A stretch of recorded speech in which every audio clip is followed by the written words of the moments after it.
मुंबईतील प्रसिद्ध अशा गेटवे ऑफ इंडिया या परिसरामधील असलेल्या समुद्रामध्ये एक मोठी दुर्घटना घडलेली आहे।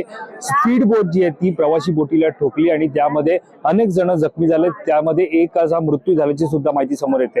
या सगळ्यावरती बातचीत करण्यासाठी शिवसेना उद्धव बाळासाहेब ठाकरे पक्षाचे आमदार सुनील शिंदे आपल्यासोबत आहेत। सर, ज्या प्रकारे मुंबईतल्या अशा प्रसिद्ध अशा या गेटवे ऑफ इंडियाच्या परिसरामध्ये ही घटना घडते आणि या सगळ्यामध्ये एकंदरीत मृत्यू सुद्धा झाल्याची बातमी समोर येते। अतिशय दुर्दैवी अशी ही घटना आहे आणि विशेष करून जागतिक स्तरावरचं आमचं मुंबई शहर आहे। इथे असं म्हटलं जातं की इथे प्रत्येक यंत्रणा सक्षम आहे। इकडची नियम काटेकोरपणे पाळले जातात। इकडे प्रत्येक गोष्टी शिस्त आहे। असं असून सुद्धा निष्काळजीपणे एक या ठिकाणी नाहक असा हा दुर्दैवी प्रकार घडून आलेला आहे। दुर्दैवी प्रकार निश्चित घडलेला आहे, परंतु आता असं आहे की भविष्यामध्ये या सगळ्या गोष्टी घडू नये म्हणून ते शासनाने देखील तेवढीच आता प्रशासन शासन सगळ्यांनी तेवढी काळजी घ्यायला पाहिजे।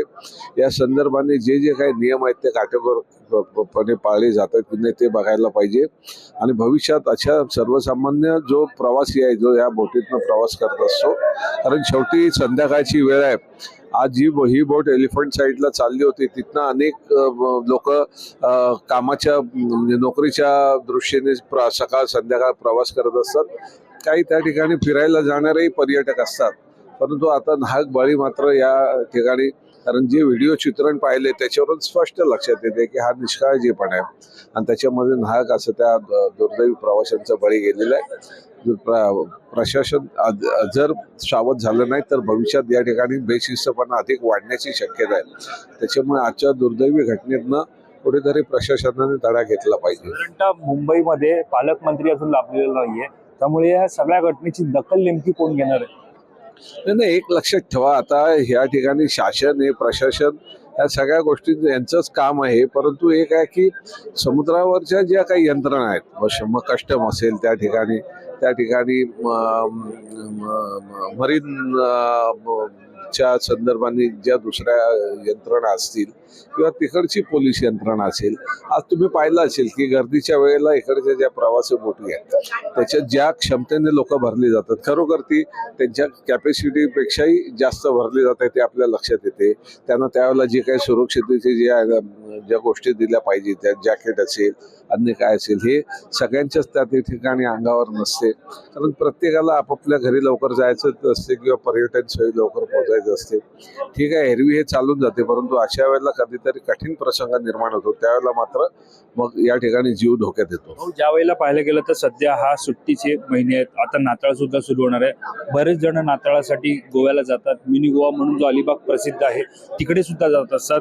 आपल्या गेटवे ऑफ इंडिया पासून ते अलिबाग पर्यंत बोटीने जातात। मात्र अशा वेळेला ज्या वेळेला या बोटी जात असतात त्यावेळेला जे प्रवासी त्यामध्ये घेतले जातात त्यांना कोणत्याही प्रकारचं लाईफ जॅकेट जे आहे ते दिलं जात नाही, कारण जर बोट पाण्यातून जात असेल तर कंपल्सरी असते की लाईफ जॅकेट त्या प्रत्येक प्रवाशाला दिलं, पण ते दिलं जात नाहीये। त्यामुळे कुठेतरी ही दिरंगाई वर्षानुवर्ष अशा बातम्या समोर येतात, असे पाण्यातील बोटीचे अपघात सुद्धा समोर येतात। त्यामुळे नेमका याला आळा कधी बसणार आहे? मी तेच म्हटलंय ना की असं आहे की एखादी दुर्घटना झाल्यानंतर आपण सगळेच जण एकाच वेळेला जागे होतो आणि मग चर्चा करायला लागतो।